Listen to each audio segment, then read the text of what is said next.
Good morning, good afternoon, everyone. Thank you so much for joining us today. Sorry for starting a few minutes late. As you will appreciate, there are always some tech challenges, but thankfully we have overcome most of them. So very excited to be speaking to all of you today. We're just going to wait a few minutes to let others join, and then we'll get started. Thank you for being on time.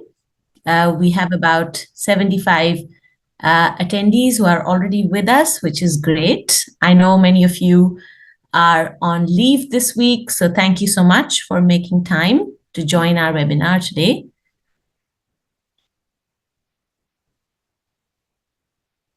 And for those of you who have not met before, my name is Devyani. I am the technical advisor at Teaching at the Right Level Africa, and very excited to be hosting this webinar for you all today.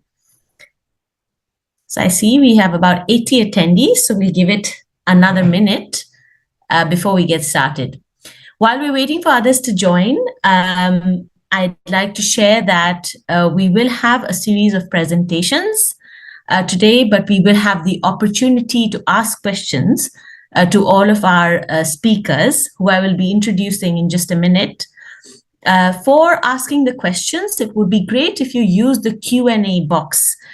All of you should be able to see the Q&A box on your Zoom platforms. Please try and locate the Q&A box. If you have not seen it already, it might be hiding in your additional menu. Please try to find that. And that is where we would like you to please ask your questions. We are expecting quite a number of attendees today, so we are hopeful that there will be lots of questions, and hence we will be using the Q&A box for the questions rather than using live questions or the chat. If you are unable to find the Q&A box, or you are having other tech challenges, you can add your question in the chat, but we would prefer that you add your question in the Q&A box so that we ensure that it is answered and it is not left, it doesn't get lost in the chat. Hi, Guy Edgar. Okay, great. So I think we can probably go ahead and get started. Hopefully some others will join us in a few minutes.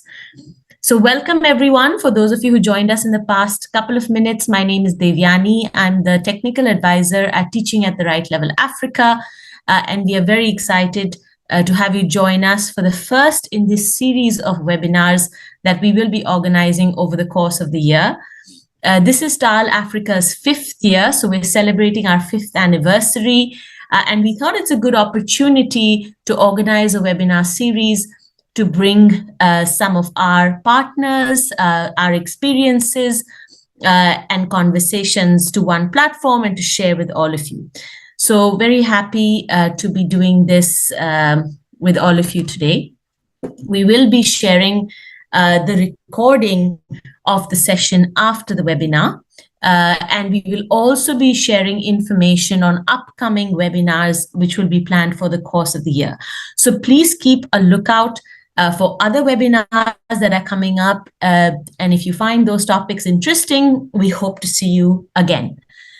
So now I'm going to get us started for today. Our first speaker for today is Noam Angrist. Noam Angrist is the academic director at the What Works Global What Works Hub for Education, and he is the co-founder of Youth Impact. Youth Impact is an organization that has been partnering with TaL Africa for several years now, and we are very excited to have Noam with us today to share on evidence and what we know about targeted instruction and what works. So no better way to kickstart the webinar today. So I'd like to welcome Noam. Morning, afternoon, evening. Thanks, Great. Noam. Okay, so thank you for joining us. I'll hand over to Yeah. you now to share your presentation and walk us through. Thank you. Great. Thank you, Devyani. Much appreciated. And thank you everyone who's joined. Really looking forward to this webinar today. And as Devyani says, we've had a rich collaboration with TaL Africa on multiple levels. So it's great to be connected with the community here and the partners. I'm going to talk today about the role of implementation and the evidence base behind approaches that include targeted instruction more broadly, and then teaching at the right level more specifically, and then kind of come from the evidence all the way through to how do we, as we scale up programs that relate to targeted instruction, how do we make sure that they're implemented well and get some rigorous research behind that on the path to scale. So I'm going to string those strands together. So I'm going to dive right in.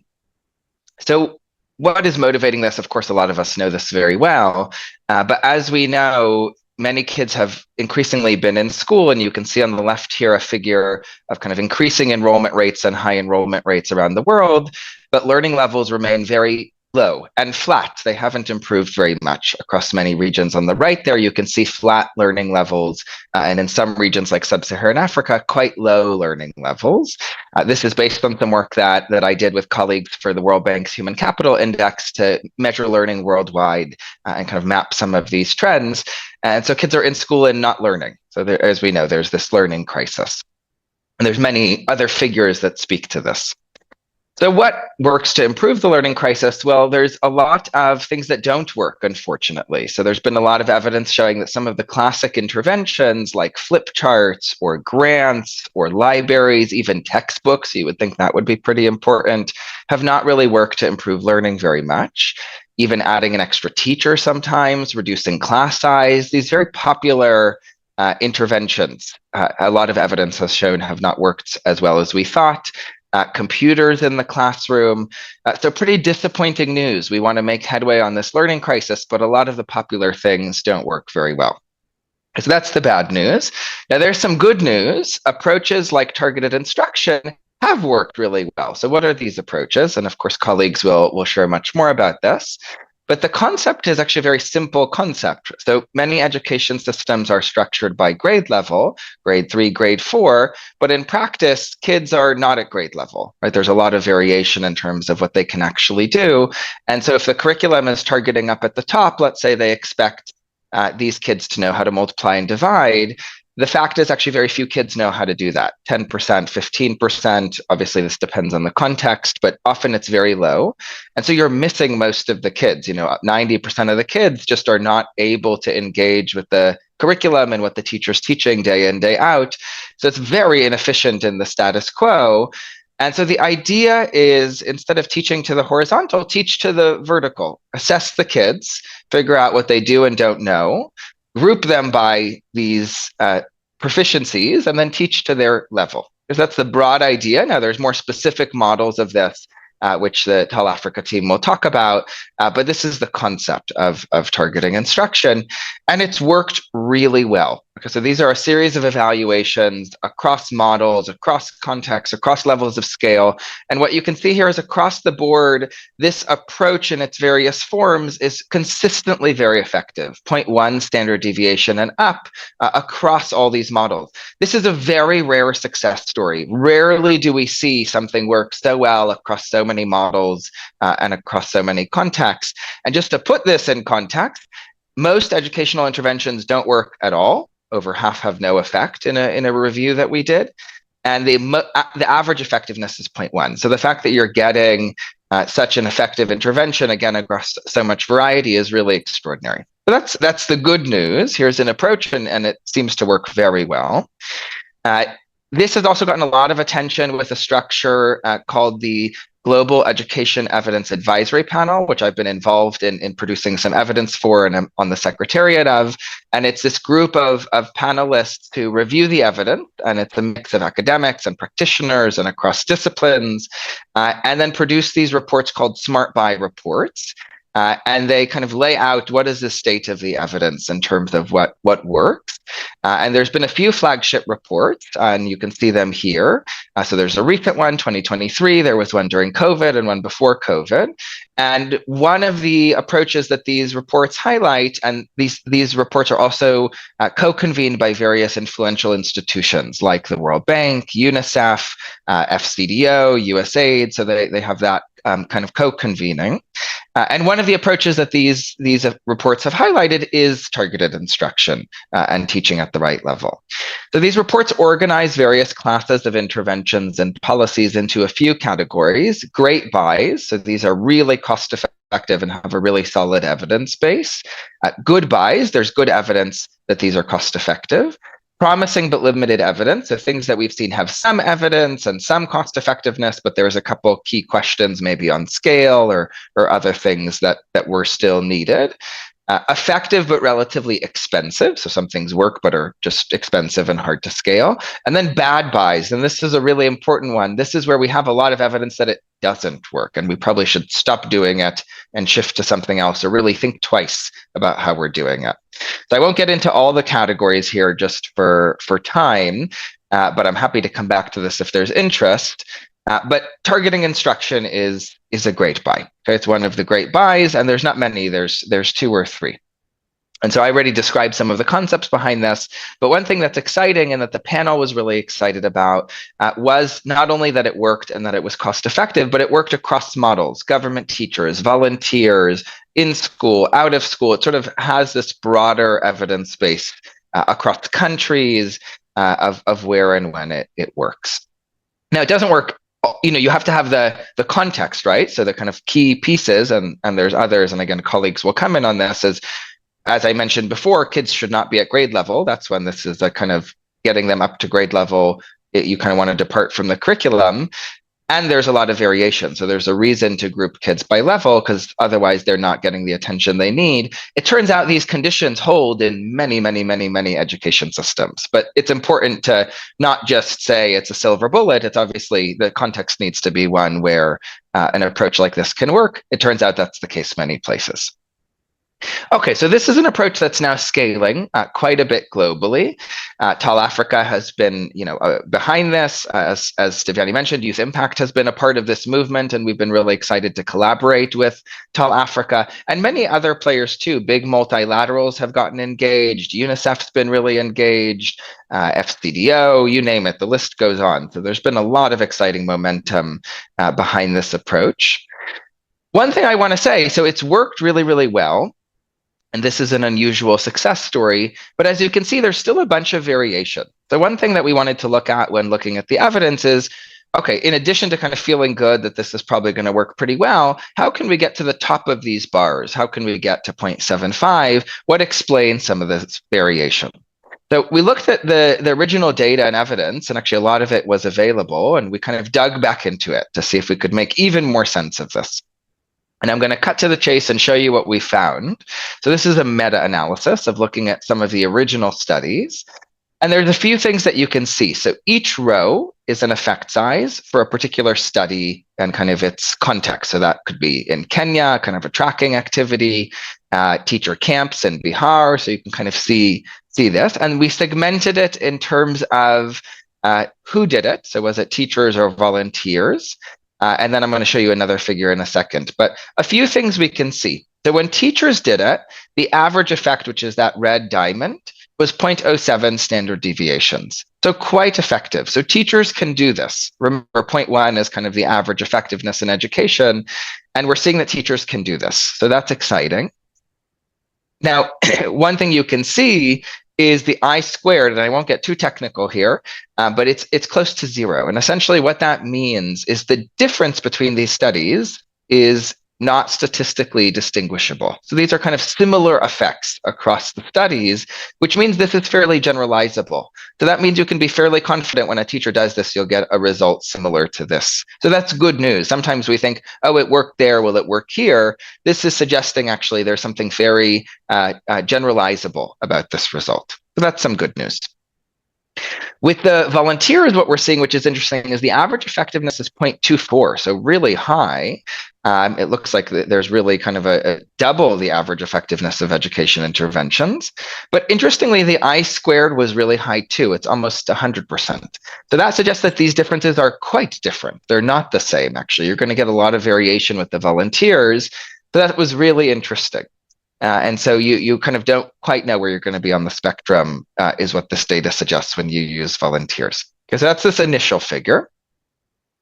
The next figure looks at what happens if it was actually done. So not just was there randomization to receive the program, these are all randomized studies, but what happened to those who actually received the program. So when students did, when materials, a lot of these are Pratham studies, when Pratham materials were in the classroom, when students were grouped by level in the class, and you can see that when someone comes to observe, what happens when this was actually done?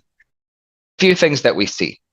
So for teachers, the average effect when it's done, when you can kind of prove that it was delivered, is 0.21 standard deviation. So that's huge. That's double the average effectiveness in education. That means when teachers do this, it is effective. So there's sort of a margin in supporting teachers to do this, and when they do, it's quite effective. And again, you can see the I-squared is low. So that means these are very similar and generalizable effects. Very strikingly, when volunteers do it, you're seeing the average effect go up to 0.76 standard deviation. So now these are the highest effects in the literature. So now we can kind of explain that whole range. And now the effects are very generalizable. So these are very similar effects. So it looks like who does it, teachers and volunteers, and was it done, explains almost all of the variation in effects over these studies. So this is a very, very striking result. And kind of some bottom lines on this. So implementation seems to matter most for generalizability. Now, this sounds kind of simple at some level. Of course, implementation matters, but interestingly, when people discuss it worked there, will it work here, the most popular points of discussion are geography, scale, baseline level of learning. Actually, the implementation pieces often feature less in our discussions. And this is kind of making a point that actually maybe that's the most important thing, is how is it implemented is the most important for generalizability, and it should be the first thing that we talk about. The other thing that is interesting here is generalizability is attainable. So sometimes we think contexts are so different, one thing you learn in one setting just can't translate to the next. Well, this suggests that's not true, actually. There's something really, really generalizable here. Something about this works, and it works really well across settings and models if you pay a lot of attention to implementation. So that's the key. So that's good. And actually, my colleague who I did some of this analysis with, she's done a lot of meta-analysis, and she said she's never seen such a striking result. So in other literatures like microcredit, for example, things don't generalize as well. So the fact that it generalizes so well is a testament to this approach, and it's fairly unusual that things are so generalizable. The other thing I would say here is when we look at the evidence, the state of the evidence, we found that less than 12% of studies are mentioning implementation or reporting on it. So even though it's the central thing, we're just not talking about it enough. We're not measuring it enough. We're not accounting for it enough. So that's this first bullet. The second point is it doesn't just matter for generalizability, but it matters for predicting the largest effects in the literature. And we want to get to 0.75. That's what we want that to make a dent in the learning crisis. But we often don't study implementation. We often focus on kind of the new idea or the new intervention, rather than focusing on the things we know work and then studying how to make them work best at scale. So this is motivating for saying we should do the latter. And actually, if you just think about this, jumping to the last bullet there, if the average effective intervention gives you 0.1, but getting teaching at the targeting instruction or teaching at the right level to happen best gives you 0.78 or 0.75, then the returns to improving targeted instruction are 5 to 10x discovering a new effective intervention. So that kind of just paints the picture. So we're much better off investing in things we know work and studying and resourcing how to get them to scale than trying to discover the next big thing. So that's just putting that in terms of numbers. Okay, so then the question is, can you actually study how to improve implementation rigorously. Sometimes we think implementation is kind of, it can't be done rigorously, or it's a bit fuzzy. Can you actually study it rigorously? Can you improve it in the context of a scaling program? So we set out to do this in Botswana, and the TaL Africa colleagues are doing this all the time as well in their various settings, and others as well, where we said, okay, the program is scaling. Currently, it's in 9 out of 10 regions. In 2 years, it'll be in every school in the country. And we run randomized A/B tests every school term to constantly improve the program on the path to scale. And we're an innovation hub in partnership with TaL Africa, where kind of part of the partnership is running these tests and learning and sharing results and so forth. We're also supporting some work in other settings in Namibia, South Africa, Philippines, and also trying to translate some of these lessons. And one of these A/B tests was, can we maximize targeting instruction in the classroom in kind of a simple and cheap way? So this was something we set out to do, to say, okay, so implementation matters, but can you actually improve it? So what did we look at? And this is now getting very specific. So what do you target instruction on? Okay, so if you look at the top panel there, this is the percentage of students who can add or subtract or multiply or divide at baseline. And you can see only 6% of students can divide. So you can see there's big gaps there in terms of who's close to grade level. And you can see there's a lot of variation. A lot of kids can't even do addition, they're beginner. A bunch of kids are just at addition. So in kind of status quo targeted instruction in Botswana, we typically group on the operations. Can they add, can they subtract, and so forth, because they're falling behind so much and there's so much variation here. The question we had is, what if we also grouped by number recognition? So if you look at the bottom there, this is, can they do 1 digit, 2 digit, 3 digit, 4 digit? Now in the Botswana setting, there was less variation here and kids were closer to grade level. So you can see 23% of kids can do 4 digits, 45% of kids can do 3 digits. So we initially didn't group on this, but we said, what if we also grouped on this? So version A just groups on the top, operation. Version B groups both on the top and the bottom, operations and digits. And this seems like a small implementation detail, but it's actually a first order thing, because this is what determines if you're at the right level. Okay, so this is kind of how many levels should you go at the right level. What did we find? I'm showing you a regression table. Apologies for that. We'll get a nice figure for this soon. But the bottom line here is it worked. Okay, so this improved learning by 0.2 standard deviation. So this small change, and the marginal cost of this was just a few cents actually, improved learning quite a bit. So this kind of is a way of improving fidelity, you could argue, of targeted instruction, even so this is suggesting that implementation is not this kind of fixed thing or this intractable thing, but you can absolutely tweak it on the margins, study it, and improve it. Okay, so implementation can and should be measured and improved. This is just one example. There's many other examples to ensure all children learn. And I'll just end with one final set of slides to say, in addition to the work that we're doing on this at Youth Impact, and that kind of I shared in terms of the reviews that the Global Evidence Advisory Panel does, there's a new effort, and as Devyani mentioned, I'm the academic director of this effort, called the What Works Hub for Global Education. And a huge focus of this effort is studying implementation. It's a partnership to study how to implement education reforms at scale. It has 3 pillars. Synthesizing the evidence, so that's a bit of kind of examples include early part of the presentation and some of the GEEP work. Evidence ecosystems, which is supporting governments to have kind of embedded units which generate and take up evidence and kind of have these embedded labs. And 3, implementation science, so kind of generating some method to the madness of implementation of what we know works on the path to scale. It's a collaboration across some major institutions. UK FCDO is the major donor. The Gates Foundation is a donor. And then there's also some tangible partnerships with other efforts like the GEEP, the World Bank, UNICEF, and the list goes on here. And then there's also a consortium of partners, including governments, NGOs, researchers, working through a 40-partner consortium in 11 countries to advance this work, including organizations like TaL Africa and many others, and Youth Impact and many others here. You can see all the logos.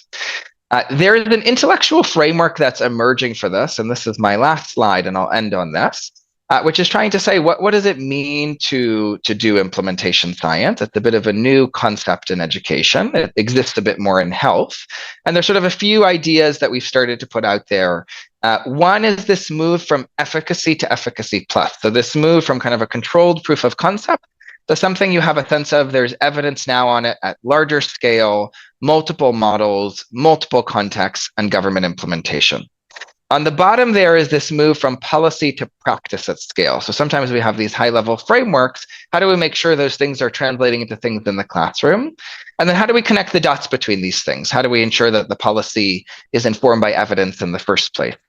The one just quick comment I want to make on this, I would argue that targeted instruction is one of the rare examples that's traversed kind of a lot of the bubbles in this framework. It's kind of gone from controlled proof of concept to efficacy plus, it's influencing policy, and it's increasingly moving to practice at scale. There's very few examples in education that actually have moved through all of these bubbles and pathways.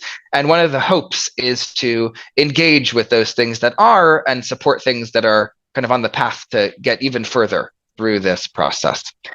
So with that, let me end and just say thank you, and looking forward to hearing from other panelists and the questions.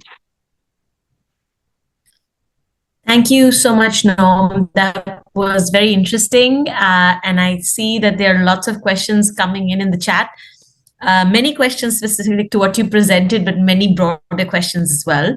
So I'm going to take the liberty of picking two questions that I think are specific to what you presented today, and then please feel free to answer any of the other questions in the chat, and for the other panelists too, as many of them are much broader. So the first question is from Dorothy Dyer, which says, it would be interesting to know what the other grade buys were besides teaching at the right level. You mentioned there were 2 or 3. And then the second question that I'm going to pick is the one from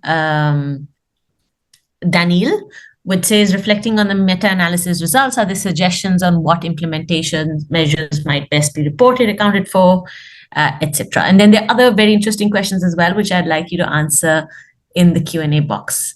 So over to you now. Yeah, absolutely. Thank you, everyone, for these great questions. So other great buys include, one is structured pedagogy. People might have caught wind of that. That's also getting a lot of attention. So that's one of the other great buys. And there's another one which is focused on information interventions, which kind of focus on revealing the benefits of schooling or certain approaches to parents. Now, structured pedagogy is an example where it's both quite effective and cost effective. So it's sort of similar to targeted instruction in that sense in terms of how it's classified. The informational interventions are somewhat effective. They're not as effective as targeted instruction and structured pedagogy, but they're extremely cheap and scalable. So that's one of the, the panel took a strong lens towards cost effectiveness. So that's because it was so cheap, that was one of the reasons it got bumped up. We know cost is so critical for scalability and government adoption. So that's a big focus of the panel.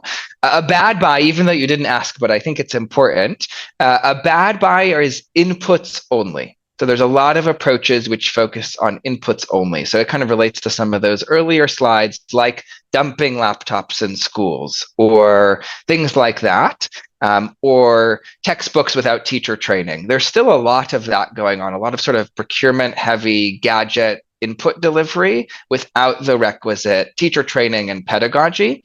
Those things remain very popular, remain huge budget line items in government budgets, but often don't work very well. It's not to say you don't need a textbook. Textbooks can help and material can help, but it needs to be accompanied by pedagogy, content, training, the whole package. Okay, so that's on that one. On what to measure in implementation. So I think this is a ripe area for rich debate and discussion. And we're really at the early days because sadly, it's not really happening. We're not really measuring implementation nearly enough in research, in practice. We're measuring it a bit, but not enough. I think there's a few dimensions that are emerging very clearly. So things like fidelity. Did it happen as intended? Were the kids really grouped by, were they grouped even? If they weren't grouped, we're in big trouble. Were they grouped by level, right, ideally?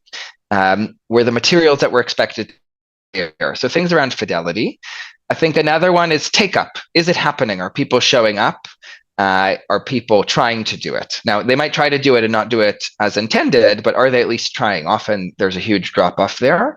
I think another one is dosage. Is it happening at the level that you expect? So these are sort of dimensions. The interesting thing about implementation is it's absolutely specific to the intervention. So some interventions require materials, then you check on materials. Some require materials less, then it's less a relevant thing. So one direction that we're going on this is defining the dimensions rather than the specific specific question, because in some ways that has to be customized to the intervention, but there could be some broader guidelines. And we're hoping to resource, encourage, create a community around measuring these implementation metrics more. Great.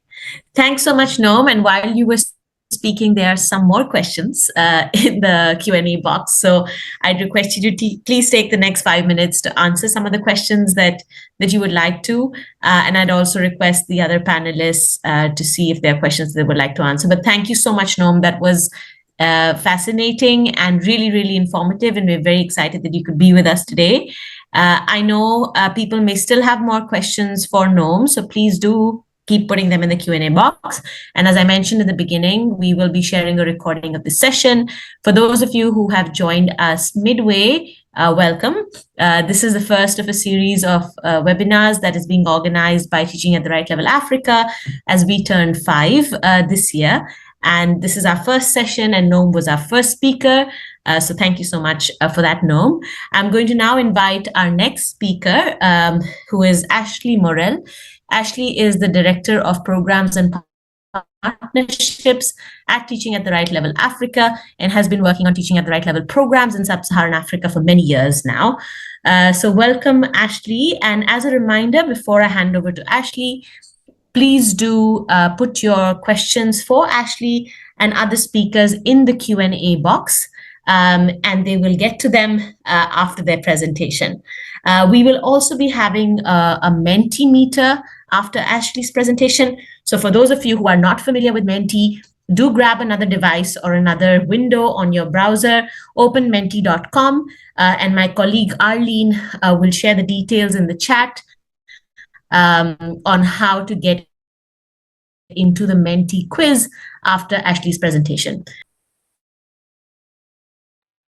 Great. Thanks so much, Devyani. And thanks also, Noam, for the wonderful presentation. And thanks to everyone for joining today. It's great to see such wonderful attendance.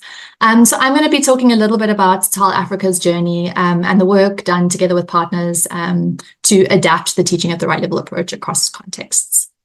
So Noam spoke a little bit about what Teaching at the Right Level is. I'm going to just take that down a level and explain a little bit what happens in the classroom and what we think some of the really supporting important components are. So what actually happens in a classroom? The first thing is that you have a facilitator who assesses a child, and that is done using a very simple assessment, as an example on the slide. And it's usually done for children in middle to upper primary, so usually a subset of children between the grade 3 and grade 6. Once that one-on-one assessment has been conducted, children are then grouped by learning level rather than by age or by grade, and they're given tailored activities to the learning needs of that group. And the idea is that in a class, you would have a mix of individual activities, group activities, and whole class activities that are designed to really accelerate progress. So to try and acquire these foundational reading and math skills quickly. And so the idea is not that children remain in the same learning level group, but rather that they move through these learning level groups quite quickly. And that can be tracked by doing this assessment on a regular basis. So generally this assessment would be done as, often 3 times in a cycle to check on how things are going. So that's what it looks like in a classroom, but how do we get that classroom to function well? And there are a lot of things that I think are important about teaching at the right level that are quite different to what you would have in an ordinary system. So as Noam was alluding to, the curriculum is often quite dense, and it's often focused on completing a grade level textbook. Whereas teaching at the right level is really focused on, just these foundational skills in reading and maths. Teaching and training is generally you have an upfront training with some resource people, and then you don't get much thereafter in a standard education system. Whereas with teaching at the right level, mentoring is a really important component. And to give mentors the right set of skills, we have this idea of sort of a set of leaders of practice. These are people who have done the approach in the classroom for a period of time, so they then have the skills that they need to provide others with support. And we've seen that is really important. We also, know the grouping is very different. So grouping is by a learning level, not by age or grade. The way that the activities are done in the classroom is different. So it's really this combined activities that were derived from the work that was done in India by Pratham. And the assessment is very different in that it's, this one-on-one oral assessment, which really allows you to connect with the learning level of the child. And then because of the simplicity of the assessment tool, that data is then used throughout the education system to drive action. So that's all quite different from what you may see traditionally. Where does this all come from? So for a period of 15 years, Pratham and Jaipa worked together through a series of randomized evaluations and also experimenting with the approach to really refine what teaching at the right level looked like and try and figure out what these scalable models were. And over the last 8-ish years, there's been a lot of work done across Sub-Saharan Africa, which also shows really positive results, mostly pre-post results, but there's also been much more rigorous evidence, experimental and quasi-experimental evidence across Sub-Saharan Africa in the recent period. So that's a little bit about teaching at the right level and its background. But now I'm going to shift to just briefly talk about teaching at the right level Africa. So TaL Africa is focused on supporting every child in Africa to build foundational skills for a better future. And we do this through 3 main work streams. The first is enabling education systems to equip children with foundational skills, largely using teaching at the right level. And so this is quite a strong focus on governments and partners working with governments. There's also a wonderful community of actors who are working on teaching at the right level programs, and we really work very closely with those. We also run an annual boot camp as an example of this, which is coming up in June for anyone who's interested in learning more about the teaching at the right level approach to attend. And learning and evidence is really a core part of TaL Africa's DNA. And so we have a lot of activities around learning and innovation to unlock lasting impact. We were first founded in 2019 and began as a joint venture between Pratham and Jaipa. And the reason for TaL Africa being founded is they felt like there was really a need for a dedicated team to support this work across the continents. And in 2022, we became registered in Kenya, Cote d'Ivoire, and Nigeria. And today we have supported teaching at the right level adoption in more than 15 countries together with partners. And since inception, over 5 million children have been reached with teaching at the right level programming across Sub-Saharan Africa, with partner and TaL Africa supports. So a lot of work has been done, and I think the reach of teaching at the right level programming has really expanded rapidly over the last few years. And partners and country governments are at different phases in the growth of the program. So you can see there a list of all the different partners and countries and the various different reaches and phases in which those programs are in. But I want to really zoom in on adaptation, which I think is a key component of the work that we do and really important, as Noam's presentation was also indicating. And one of the things that we have learned over the years that we've been working is that there's definitely a need for teaching at the right level. So there are big, gaps in foundational learning in middle to upper primary. So what you see on this slide is the learning outcomes of children in sort of grade 3 to grade 6, pre-teaching at the right level intervention, so before TaL intervention, in the countries where we're working most deeply. So that's Zambia, Cote d'Ivoire, and Nigeria. And you can see an example of a classic teaching at the right level literacy tool.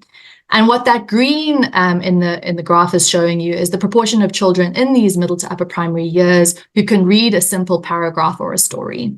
And as you can see, that's a very small proportion of the children. less than half. You can also see that there's quite a lot of variation across countries. You can also see there is a large number of children who can't even identify a letter, which is the orangey red color at the bottom. So definitely there is a need for teaching at the right level programming and catch up. I think another thing that we've learned is across context, we've seen really positive pre-post effects of teaching at the right level, which has been incredibly encouraging. Just to illustrate this, this is again focusing on the countries where we're working most deeply and showing pre-post results and learning outcome improvements. So you can see there is variation across these different countries, but in all of them, we're seeing upwards of a 20 percentage point improvement in these foundational skills, which is promising for what this is doing for children. So how has that been achieved, and what do we think is important here? So in the early days of engaging then with the Ministry of Education in Zambia, where they were actively looking for what would work to help children catch up, which is now the name of the program in Zambia, teaching at the right level, even back then, was kind of a well-known best practice. But a lot of the evidence and experience was in India. And so how do we think about whether or not teaching at the right level could be a helpful solution for a context like Zambia? Well, one of the things is that we thought about what is the need, what is the problem that teaching at the right level addresses.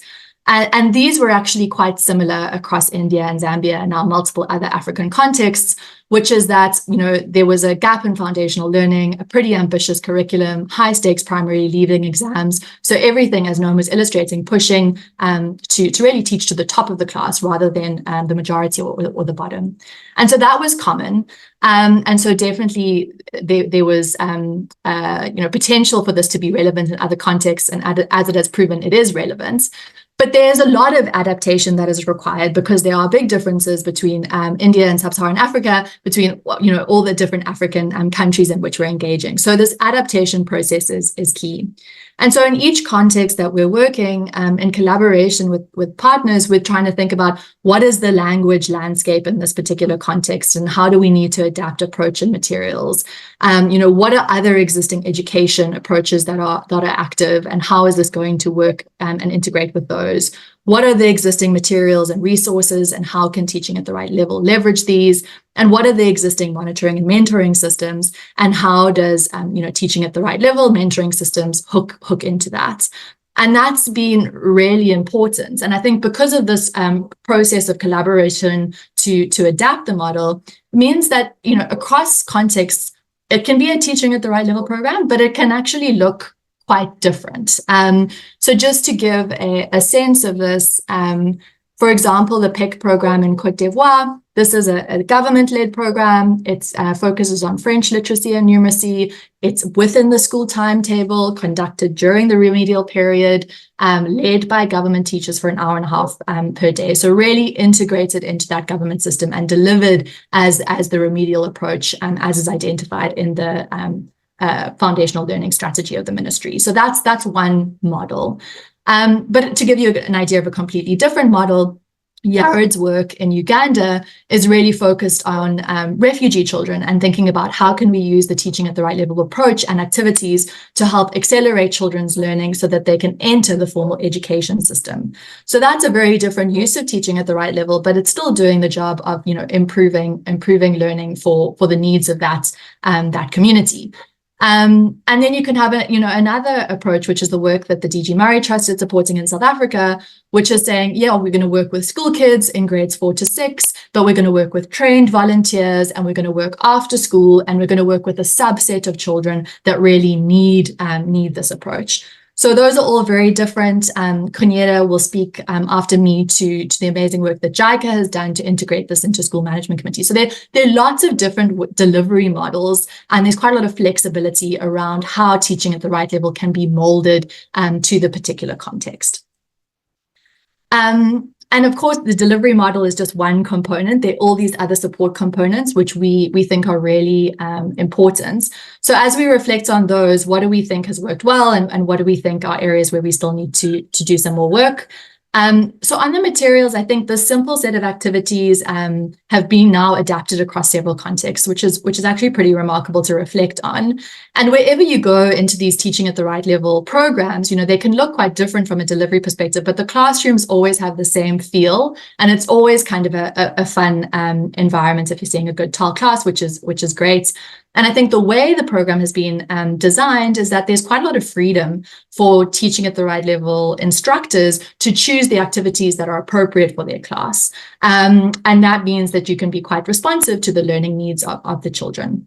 And also the piece around having a manageable set of content that you're trying to get to, we think has been quite helpful for facilitators to lead these classes. So over this time frame, together with partners, they're now actually teaching at the right level, teaching and learning materials in over 26 languages across the continents. And one of the big areas where I think together with partners we've been pushed is how do we support facilitators and children to make this transition in language between often a dominant local language to either English or French at some point in the education system. And so building on the work that we've done with partners and building on the work of other organizations to think about how to do this, we collaborated with Pratham International to develop this learning from familiar to formal to help children bridge that gap. And that's another area where we want to learn much more, but I think it's been quite an exciting development over this time. But what still needs work? What do we see as challenges in the classroom and related to kind of approach and activities? So in contexts where we have low teacher capacity, we often see that teachers will focus more on the beginner level activities and less so on the higher level activities. And that can sometimes, dilute or stunt the kind of progress that children can make. So that's something that we need to tackle and need to think together with partners on how to address that. Another challenge that we faced is that teachers weren't frequently enough moving children between these learning level groups, which is a key thing to do to try and get children's learning outcomes to improve.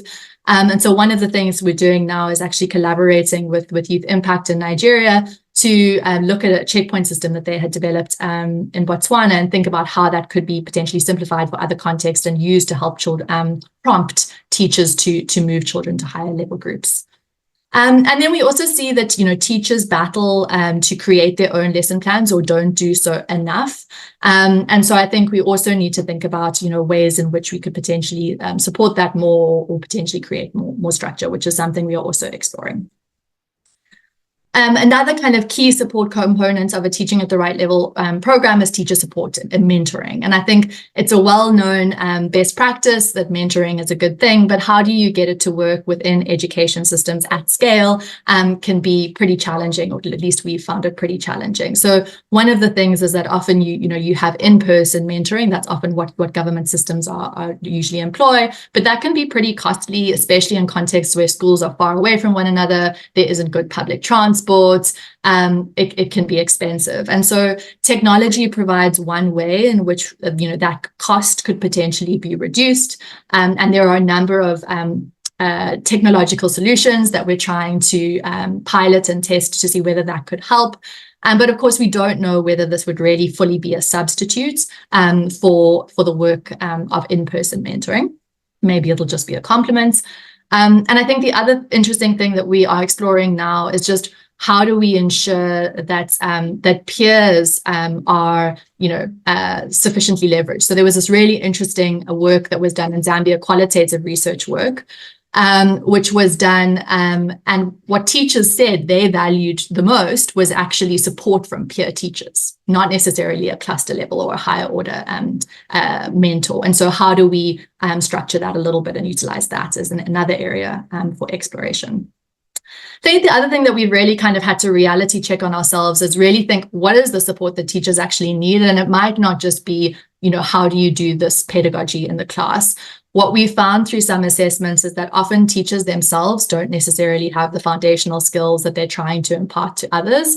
And so we need to do some work there to, in those contexts, figure out how do you boost teachers' foundational skill acquisition for themselves. So that's a key area of learning that we're interested in. And then, of course, quality mentoring and training is dependent on those who provide it. And so we need to figure out how to strengthen that group as well. Sorry, just one last point on this is the slide is I think the other thing is often we take the kind of monitoring aspect, which is important, and the mentoring aspect, which is important, and we kind of put them in the same bucket.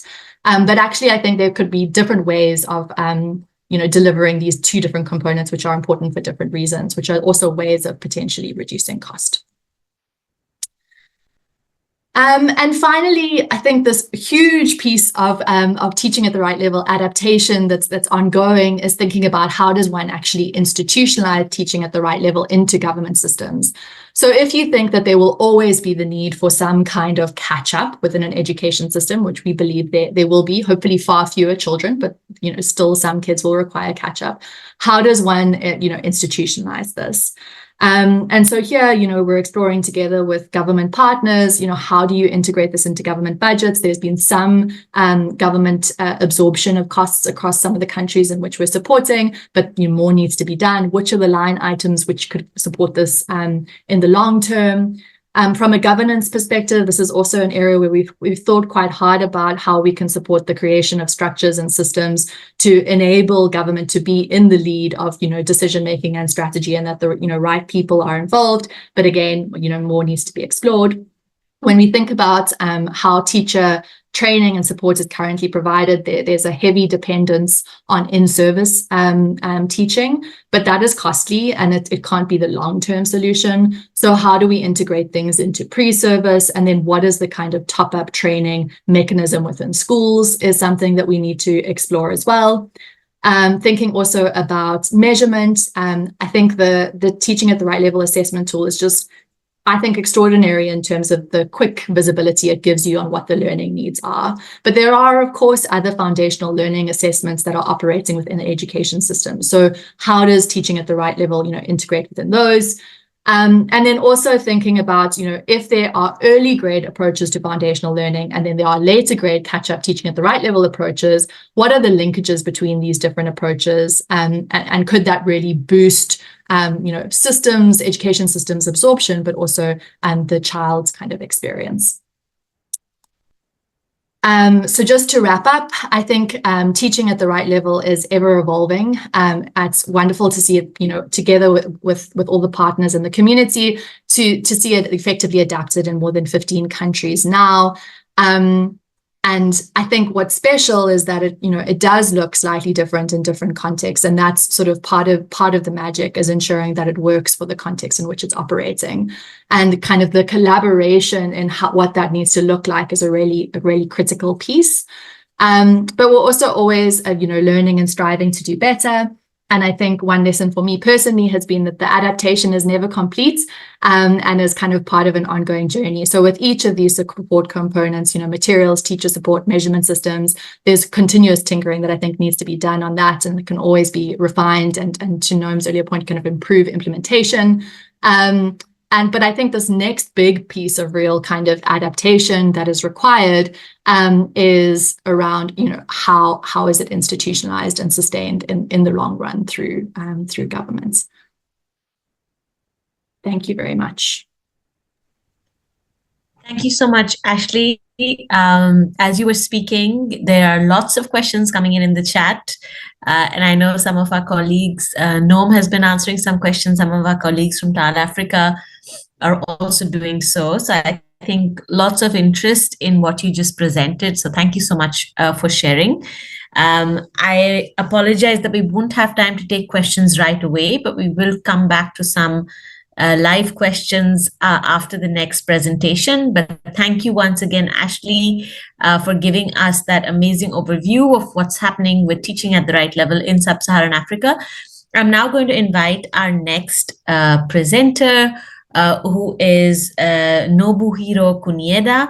Kunieda-san, as I like to call him, is the Senior Advisor for Basic Education at the Japan International Cooperation Agency, or Jaica. And as Ashleigh mentioned, we've been working together for several years now on adapting the teaching at the right level approach to the amazing work that Jaica is doing in Sub-Saharan Africa. So I'm going to hand over to you, Kunieda-san. Just a reminder to our audience, the Menti details are in the chat. So please do go onto Menti if you can and answer the first question on what you have learned so far from the webinar. We'll be looking at your responses later. Arlene will share the details on how to access the Menti once again in the chat. So please do that as Kunieda-san is getting started. And Kunieda-san, over to you. Let's check if you're able to share your screen. Thank you very much, Devyani, for your introduction. Okay, let me share the slides. Just hold on.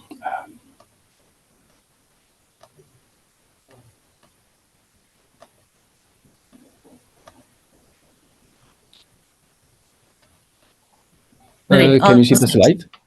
Yeah, over to you, Kunieda. Okay, thank you. So good morning, good afternoon, good evening, everybody.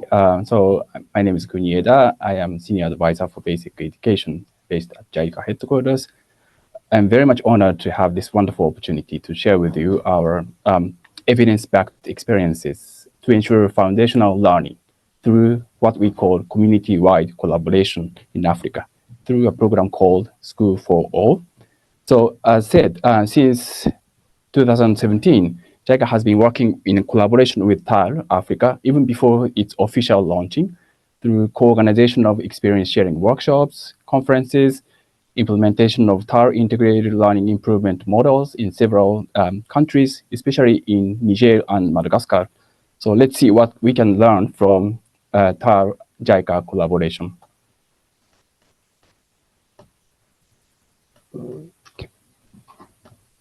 Okay, so this is the outline of my presentation.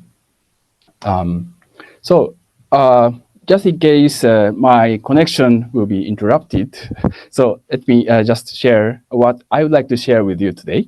So Jaica School for All program can provide effective, scalable, and evidence-backed solutions to the learning crisis.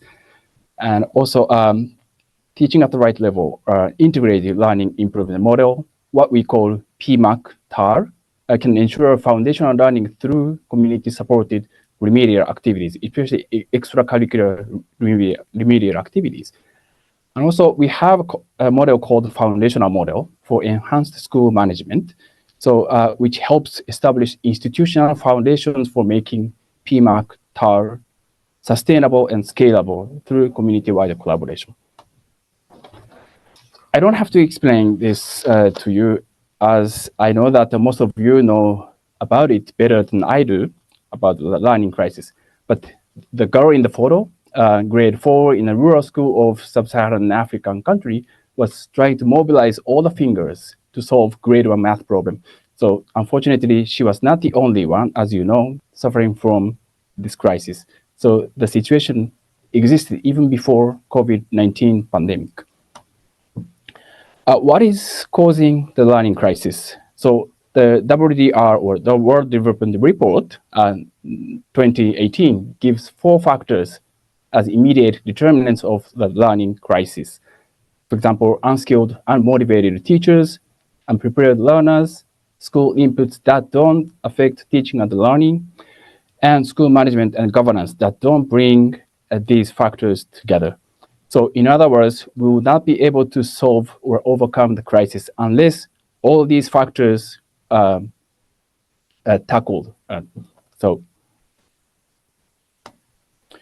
Similarly, through our education programs across the world, Jaica has also identified 3 major factors as key determinants of quality learning.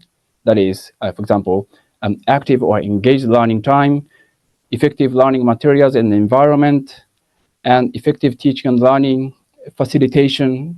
So our community-based approach, or PMAC-TaRL, is designed for local stakeholders to address all these factors to come up with solutions to poor learning outcomes at their own schools.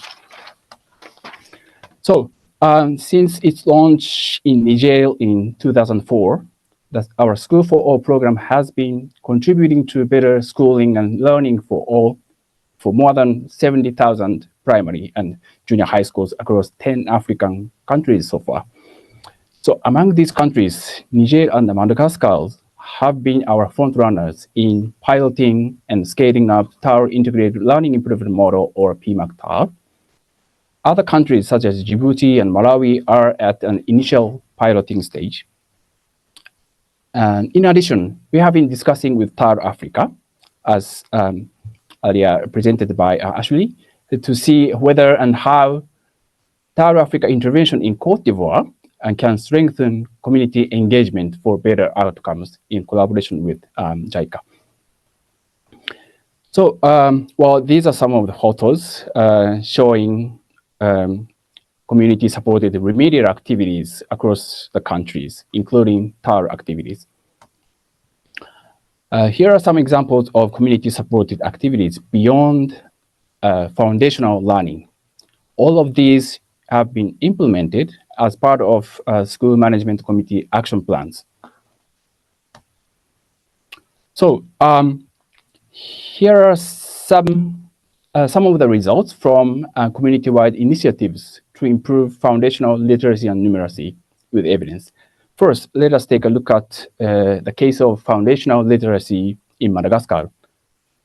Through an impact evaluation with an RCT in Madagascar, we found that the TaRL Integrated Learning Improvement Model, or PMAC-TaRL, increased the proportion of children who could read a paragraph or who could read a story in the local language by approximately 21 percentage points. What about numeracy? Well, this is also the case from Madagascar. So children also improved math learning numeracy outcomes in numbers and 4 basic operations by 0.40 standard deviations through the approach of PMAC-TaRL, community-based learning improvement. And this is the case of Niger. So for more than 820,000 children have benefited from the approach teaching at the right level, PMAC. So thanks to a less than 3-month intervention through extracurricular remedial activities, the PMAC-TaRL contributed to raising the proportion of learners who could do math operations by, on average, 25% points. So here are some of the strategic components to ensure effective implementation of PMAC-TaRL.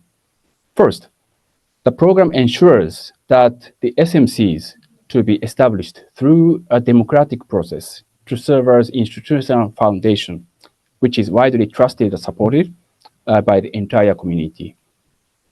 Well, this is instead of working with selected individuals. That's one. And then also take a second point. The program introduces a simple self-supporting or autonomous and bottom-up planning framework, as opposed to a complicated, externally dependent, such as school grant, and thus unsustainable mechanism.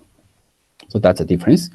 The third point is about the program, which is promoting participation and collaboration. Is collaboration of the entire community. Can you? Okay. Yeah, all okay, Kunieda-san, you can continue. Can I continue? Okay.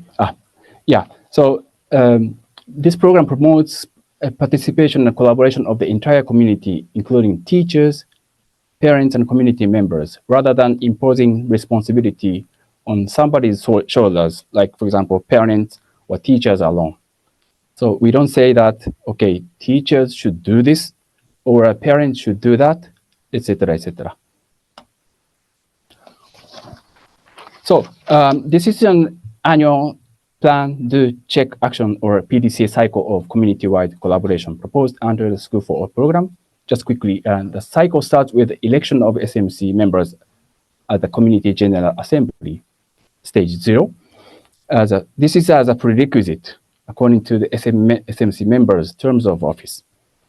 At the beginning of each school year, the SMC calls the Community General Assembly to discuss pressing problems and possible solutions with their own resources, locally available resources, which may include conducting school enrollment campaigns, constructing classrooms, purchasing books, stationery, administering mock exams, organizing extracurricular remedial activities, doing school-based teacher training, etc. So the SMC then meets to draft an SMC annual action plan, which is approved by the entire community so that it will be implemented by the communities themselves for the community. So implementation progress is monitored regularly and evaluated at the end of the school year at the Community General Assembly. So these are important occasions for, so especially Community General Assemblies are very important occasions for local stakeholders to appreciate the efforts and their achievements made by themselves and to discuss lessons and areas for improvement for the year or for the years to come. So if the learning crisis is common and pressing problem to overcome, how can we encourage and orient community-wide collaboration towards learning improvement? So this is a PDCA cycle again. This case, PMAC TaRL. So that this cycle starts with assessing children's proficiencies in foundational literacy and numeracy with ASER integrated tools. And then the SMC, with the help of the head teacher, compiles and shares the baseline results with all the stakeholders, including parents, teachers, community members at the Community General Assembly. So those people, realizing the learning crisis at their own school, the participants will discuss possible solutions, including TaRL integrated remedial activities to formulate their SMC annual action plan. Once the plan has been approved or adopted at the Community General Assembly, the entire school community organizes remedial activities at the right level with the support of teachers or community facilitators contributing their time voluntarily. At the end, a rapid assessment is again conducted to see the learning progress, which definitely encourages and motivates local stakeholders to continue making efforts. So with this table, let me share various experiences in scaling up TaRL integrated learning improvement TaRL PMAC model, which have benefited more than 2 million learners in Niger and Madagascar. Basically, our PMAC TaRL models rely on SMC organized extracurricular remedial activities, which are delivered through unpaid facilitators composed of government-employed teachers and community volunteers for scores of hours per year, many hours per year. In Niger, the ministry has been encouraging TaRL to be delivered even during the regular class hours for the past few years. As for the language of instruction, the Niger model uses basically French, while a local language Malagasy is used in Madagascar. So as we all know, an intervention model effective at the piloting level may not be always scalable. So this is how we managed to ensure scalability of PMAC TaRL. For example, we replaced direct training of SMC members with a public education forum or SMC network assembly to share key information about TaRL implementation with representatives of SMC network representatives. We also made extensive use of the existing in-service training structure or system called Pedagogical Day, Journée Pédagogique in Madagascar, with technical support of experienced education officers. No materials were distributed at children's level, while SMCs, teachers, and community volunteers were trained to play further roles than the stage of piloting. As a result, according to a study done by Maruyama and Ige, the average impact has been maintained at the scaling up stage, which is estimated to be 0.37 standard deviations, as opposed to 0.36 at piloting stage. So this is about the mathematics. So at the same time, the cost per learner has been largely reduced. So in the previous slide, yes, I talked a little bit about SMC network assembly. So so I'm going to explain how this works. So as I mentioned earlier, SMCs are established and re-established through a democratic process so that they may represent community members, parents, and teachers. At district or municipality level, SMC networks are formed through a democratic process whose executive members or representatives are elected from school-level SMC members in the district or municipality. A SMC network assembly or forum may be organized at regional or district level with participation of representatives of SMC networks in the region or district to discuss problems, causes, and possible solutions on a specific issue, such as improving foundational numeracy.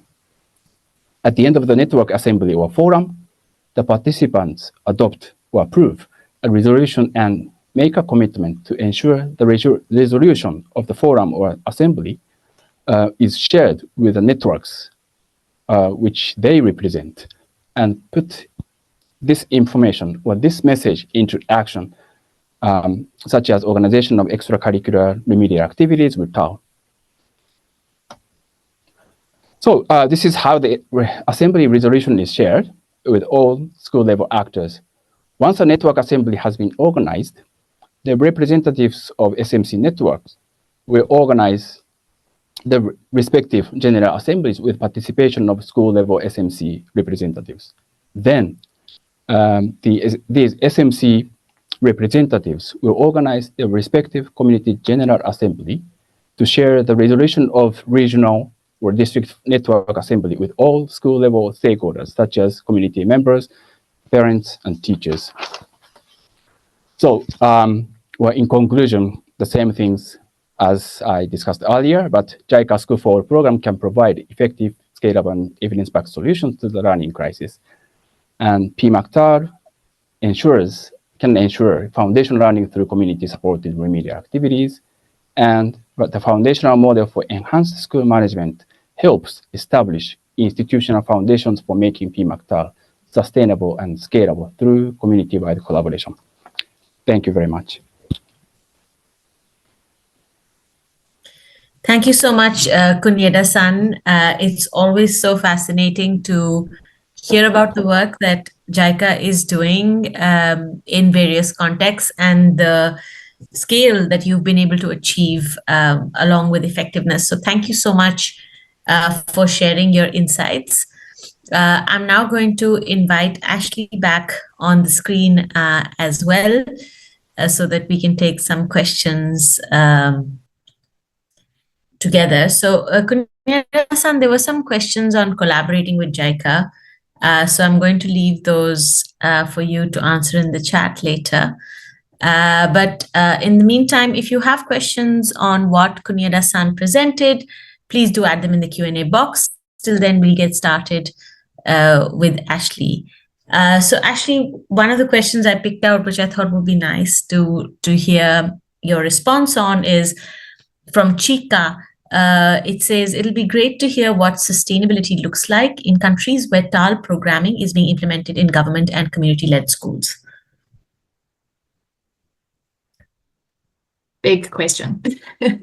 So I think we, together with governments, need to figure out a little bit what this looks like. But I think there are lots of Ministry of Education efforts to really absorb the approach. So maybe just to give a specific example. So in Côte d'Ivoire, the Ministry of Education has developed a foundational learning strategy, which incorporates, all the different foundational learning components. So for early grades, but also for later grades. And for later grades, they have identified teaching at the right level as the remedial approach. And so what that means is that teaching at the right level is integrated into all of kind of their standard structures and systems for training for mentoring supports, for material production, etc. So that effort to kind of incorporate it into the government system is happening in that context and in others. But I think that there are still costs that will be difficult to sustain in the long run, like, for example, large-scale in-service training. So for those components, there are, innovations that are underway across contexts to think about how does one reduce those costs to a point where the government could absorb them, which would involve an innovation like, for example, integrating into pre-service so that you reduce the amount of in-service time you require. So that's an incomplete answer to a very big question, but would be happy to engage further on this. Thanks, Ashleigh. Kunieda-san, I'm going to ask you the next question. So there's a question from Nolan van der Ros, and his question is, how can other stakeholders like caregivers and parents also contribute towards this? I know you've described the Jaica model already in your presentation, but would you like to maybe double click on how Jaica has succeeded in involving caregivers and parents in provision of quality education for children? So thank you very much for this very important question. I would say that first of all, according to in our model, first of all the stakeholders, including, well, we don't distinguish like teachers or parents or community members, but in our model, we encourage organization of community general assembly, where every key decisions are made. So, for example, in the case of TaRL or PMAC TaRL, learning improvement, so where information regarding learning outcomes will be shared at Community General Assembly, so that teachers and parents and community members can feel that, okay, there is something wrong with our children. So are there anything that each of us can do? For example, teachers and parents and community members. So we don't expect all the parents, all the community members to be teachers, but to support extracurricular remedial activities is very much possible by, for example, participating as volunteer facilitators to check the presence of pupils or children at extracurricular activities without, really teaching themselves.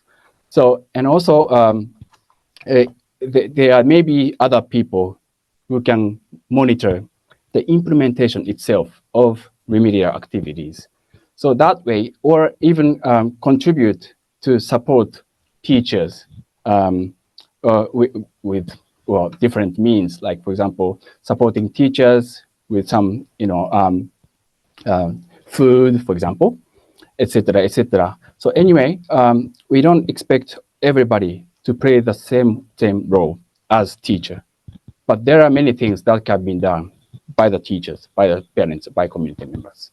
So I'm not sure if I'm answering to your question perfectly, but these are some of the elements. Thank you. No, thanks, Kunieda-san. I think that's very useful to hear. And I hope that that helps people think a little bit more about how to bring community and caregivers into education programs. One more question that I'd like both of you to answer. This is, I think, from Patrick. And the question is, I've put it in the chat as well. Thank you for your insights on targeted instruction. I definitely agree that learning is full of variability within individuals, within groups, and across contexts. How can learning environments embrace these differences and changes at scale with minimal resources? Would it be more prudent to focus in the early years of instructor-teacher training at college levels? So I'll start with you, Ashleigh. Just your reflections.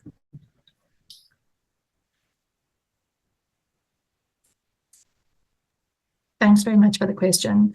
So I think that so many of these teaching at the right level programs across Sub-Saharan Africa are running at very large scale now, right? So in some countries they're at more than 60% of the schools. I think in Madagascar, Kunieda, it might even be more. So they are running at scale, and I think they're largely running in a way that is integrated into government systems. And is pretty resource minimal. Of course, there are always ways that you could cut down, but they're largely integrated into systems. I think the point around early years is an important one. And of course, in an ideal environment, we wouldn't see so many children reaching, grade 3 and above with no foundational skills. Ideally, that would be rectified in the early grades. And that is something, that TaL Africa is interested in exploring and thinking about what are some of the ways in which early grade programming could also be improved. That being said, I do think that there will always be the need for some kind of teaching at the right level, catch-up remedial intervention in the later years. And so we need to, figure out the low resource way of delivering that. And I think that the ideal way is through an allocated kind of, remedial period that's delivered by existing human resources within the education system at scale. So on the pre-service pieces, sorry, because I think there's lots of different strands in that question. On the pre-service piece, I think this is also really important and an area we should explore. VVOB in Zambia is doing some really interesting work exploring this with colleges of education there. But I think it's very kind of early days, and we need to do much more exploration to figure out if that works, because I think there are lots of challenges around how long does it take a teacher to get from a college into an actual schooling system, for example? Who are the teachers in the schooling systems? Those kinds of questions still need to be explored. Kunieda-san, eager to hear your reflections. Thank you for this very important question. Well, regarding should we really focus on early years or any reflections on that?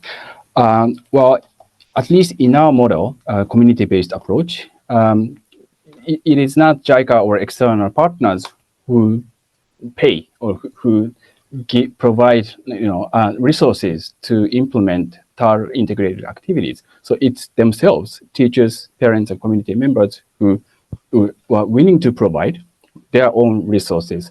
That way, so it depends, because if they believe that they should cover all the grades, for example, it's okay. But we can't, like external partner like ours, we can't really push them to do what we think is important.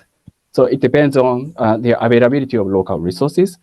So, but another thing, on the contrary, if only this TaRL integrated approach can cover only, for example, early years like grade 1, grade 2 only, what about other grades? What about the parents of other grades?